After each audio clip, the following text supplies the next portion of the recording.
Good morning students.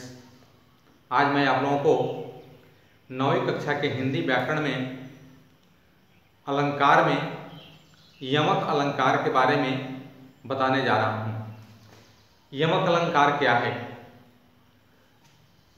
कविता की पंक्तियों में जब एक शब्द जो है, कविता की पंक्तियों में जब एक शब्द एक से अधिक बार आते हैं और भिन्न भिन्न अर्थ प्रकट करते हैं तो वहाँ यमक अलंकार होता है। लिखा गया है, परिभाषा बोर्ड पर लिख दी गई है परिभाषा इसकी कि कविता की पंक्तियों का वह एक शब्द जो एक से अधिक बार आता है और हर बार अलग अलग अर्थ देता है उसे यमक अलंकार कहते हैं। उदाहरण के लिए दिया गया है जैसे में कि रति रति शोभा सब रति के शरीर की। रति रति शोभा सब रति के शरीर की। यहाँ एक रति शब्द है जो कई बार आया है और भिन्न भिन्न अर्थों में आया है। यहाँ रति रति शब्द जो आया है, इस शब्द का अर्थ होता है जरा जरा, जरा जरा से है। और इस रति का अर्थ है, बाद वाले रति का अर्थ है कामदेव की पत्नी। यानी यहाँ जो है कि रति रति शोभा सब रति के शरीर की, यहाँ जरा जरा से शोभा सब रति यानी कामदेव की पत्नी की शरीर की है।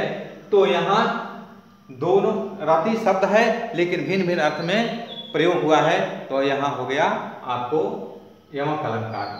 बताया जाता है यहाँ रति शब्द एक से अधिक बार आया है और अलग अलग अर्थ देता है, इसलिए यहाँ यमक अलंकार है। इसका अन्य उदाहरण मैं दे रहा हूँ। एक है, पक्षी पर छीने ऐसे परे पर छीने वीर, तेरी बरछी ने बरछीने हैं खलंके।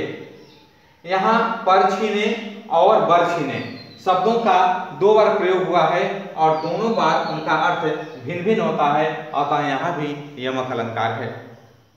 यहाँ अर्थ इसका होता है कि पक्षी पर छीने ऐसे परे पर छीने वीर। इसे में जो है कि युद्ध भूमि का वर्णन किया गया है कि युद्ध भूमि में है ना,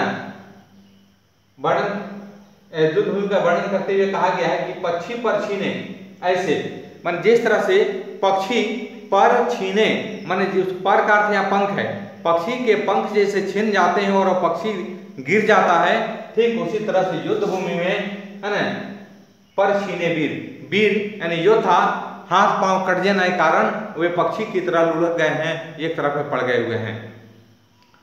फिर दूसरी पंक्ति में है, तेरी बरछी ने बरछीने हैं खलन के। तेरी बरछी, यहाँ बरछी का अर्थ क्या है? भाला। तेरी बरछी ने है ना बरछीने हैं खलन के।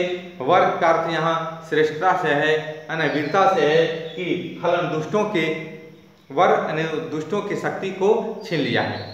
तो आपने यहाँ देखा परछी और बरछी दोनों शब्द के भिन्न भिन्न अर्थ में इसका प्रयोग किया गया है। यहाँ भी परछीने हैं और यहाँ भी परछीने हैं, लेकिन दोनों का अर्थ अलग अलग है। यहाँ बरछीने हैं और यहाँ बरछीने हैं, इन दोनों बरछी का अलग अलग अर्थ है जी। तो यहाँ यमक अलंकार है।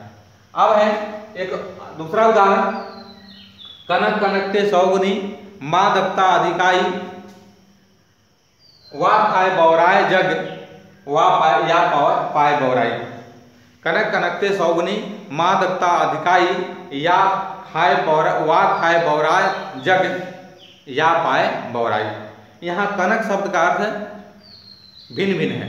कनक का एक कनक का अर्थ है सोना और एक कनक का अर्थ है धतूरा। दोनों का अर्थ अलग अलग अर्थ है, क्योंकि कनक कनक कनक का अर्थ यहाँ सोना, एक कनक का अर्थ सोना, एक कनक का अर्थ आपको धतूरा है। तो कहता है वाह खाए बौराए जग, एक यानी धतूरा के खाने से जग संसार के लोग बौरा जाते हैं और वहीं सोना को पा लेने से लोग बौरा जाते हैं। अगला है काली घटा का घमंड घटा। यहाँ घटा शब्द दो बार आया है और दोनों का अर्थ अलग अलग है। काली घटा, यहाँ काली घटा है तो यहाँ इस घटा का अर्थ हुआ बादल, और घमंड घटा यहाँ घटा का अर्थ हुआ घट जाना, कम हो जाना। तो यहाँ भी घटा शब्द दो बार आया, दोनों भिन्न भिन्न अर्थ में है, तो इसलिए यहाँ पर आपको यमक अलंकार है। अगले रोज मैं आपको अलंकार का अगला भेद श्लेष अलंकार बताऊंगा।